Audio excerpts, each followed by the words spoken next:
Bismillahirrahmanirrahim. Kita akan membahas tentang sunnah wudu. Wa sunanuhu, adapun sunnah wudu, ail audu'i asyratu asya'a. Ada 10 sunnahnya wudu itu, ada 10 asyratu asya'a.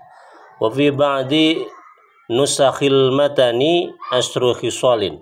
Dalam sebagian salinan matan atau dalam kitab yang lain yang juga memuat matan Fathul Qorib ini, itu dibaca asru khisalin, bukan asru asya, tapi asru khisalin, perbedaan teks.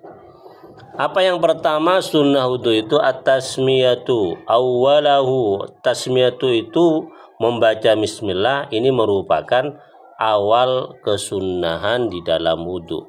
Wa qalluha, paling sedikitnya membaca bismillah, paling sedikitnya tasmiyah itu adalah membaca bismillah, cukup. Wa akmaluha, yang sempurna itu apa? Bismillahirrahmanirrahim. Fa in taraka at-tasmiyata awwalahu, jika orang tidak baca bismillah di awal wudu, atabiha, maka dia bisa membaca ha kembali kepada tasmiyah bismillah fi asnahi, di tengah-tengah wudu. Ingat pas basuh muka, ingat pas basuh tangan ya, dia nggak baca bismillah saat itu. Fa in faragha minal wudu, maka jika sudah selesai dari wudu, lam ya'ti biha, maka tidak disunnahkan untuk membaca bismillah. Kalau sudah selesai nggak usah baca bismillah. Di sini bismillah ini sebenarnya banyak ini. Kalau kita bahas secara terinci ini, hukum bismillah itu ada yang wajib ketika kita membaca Al-Fatihah dalam sholat, ada yang fardu ain ketika sunnah ain ya, ketika wudhu atau mandi, sunnah kifayah ketika kita makan bersama-sama orang lain, cukup satu orang baca, yang lain itu nggak usah baca, karena sudah satu bacaan basmalah dalam kelompok orang yang makan itu sudah mencukupi semua orang yang makan di tempat itu. Itu namanya apa? Sunnah kifayah. Ada yang haram. Apa haram? Baca bismillah ketika kita hendak melakukan hal-hal yang haram. Haram hukumnya itu. Sudah haram kita melaksanakan perbuatan terlarang, juga haram kita membaca tasmiyah. Jadi haramnya dua itu. Jadi sebaiknya kalau hendak melakukan perbuatan yang buruk yang dilarang oleh agama, nggak usah baca bismillah. Mencemarkan nama baik Allah itu. Atau makruh kalau kita melakukan hal yang makruh. Ya, hukum-hukum bismillah yang dibahas dalam kitab I'anatul Talibin ya. Lah kalau kita kemudian ingat baca bismillah di pertengahan, disunnahkan ya, masih ingat ya. Tapi kalau sudah selesai itu nggak disunnahkan. Ini menurut qaul masyhur ya, menurut qaul yang lebih mu'tamad, lebih kuat. Tapi ada yang mengatakan nggak apa-apa kita membaca bismillah walaupun sudah selesai wudu. Tetapi lam yatul zamanun, waktunya itu tidak lama, selesai kemudian setelah selesai baru kita ingat, nggak jadi masalah. Tapi kalau sudah lama menurut kebiasaan lama bahwa kita sudah selesai wudu, maka kita tidak disunahkan untuk baca bismillah.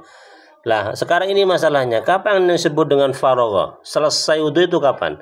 Apakah setelah selesai membasuh kaki dianggap selesai wudu? Ternyata menurut pendapat yang paling kuat, yang disebut dengan selesai wudu itu kalau kita sudah selesai membaca doa setelah wudu itu. Allahumma ij'alni minal mutatahhirin waj'alni min ibadika sholihin, itu ya. Itu kan doanya seperti itu setelah selesai wudu kita itu. Nah, setelah selesai membaca doa seperti itu kita dianggap selesai wudu.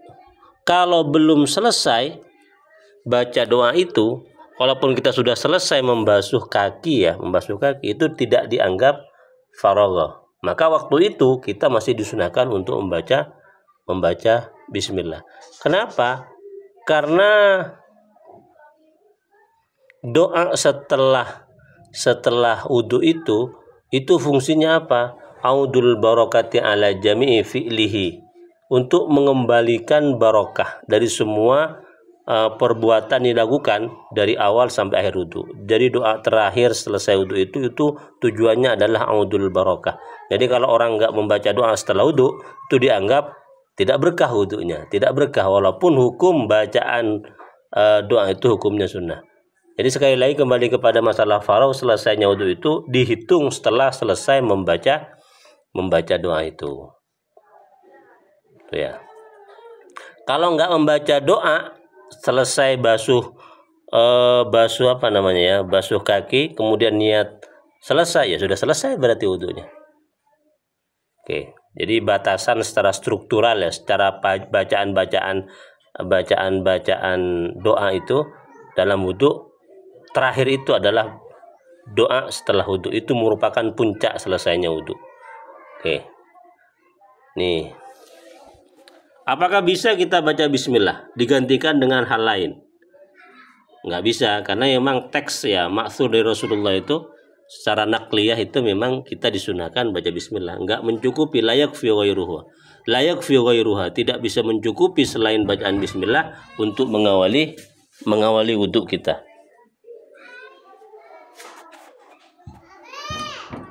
Selanjutnya apa yang disebut dengan ini? Di awalihi. Fa in taraka at-tasmiyatu awwalahu, di awal wudu. Maksudnya awal wudu itu apa? Nah, ini kalau ngomong tentang awal wudu, ini kita masuk kepada yang kedua ini, ghuslul kaffain ini. Membasuh kedua tangan. Jadi disunahkan kita membaca bismillah di awal kita melakukan sunnah wudu yang pertama, apa itu? Al-kaffain ini.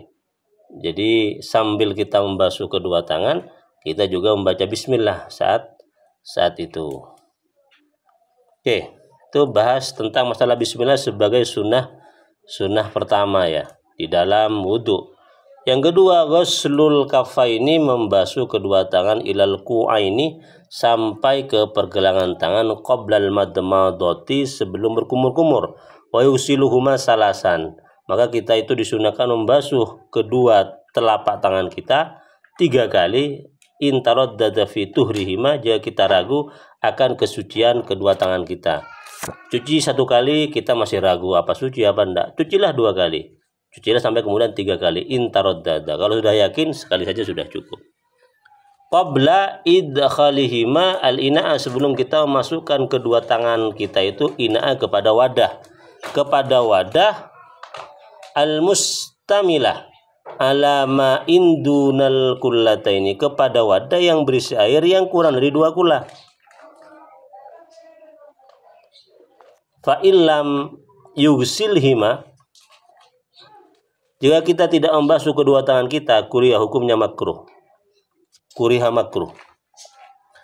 makruh lahu, kepada orang, gamsuhuma, memasukkan kedua telapak tangan kita fil ina'i, dalam wadah yang kurang 2 kula itu. Wa in tayaqqana tuhrahuma, jika kita yakin akan kesucian kedua telapak tangan kita, lam yukrah lahu, maka tidak dimakruhkan lahu bagi orang, gamsuhuma, memasukkan kedua tangannya ke dalam wadah tersebut. Jadi itu adalah kesunahan kedua, kita itu membasuh, berupa membasuh apa ini? Kafain, membasuh kedua telapak tangan kita. Apa tujuannya? Karena takut tangan kita itu najis. Takut kotor gitu kan. Takut kotor, takut najis. Oke, demikian dulu tentang masalah sunnah wudhu ya. Kita akan lanjut kepada sunnah wudhu yang ketiga insyaallah sebentar lagi. Semoga bermanfaat.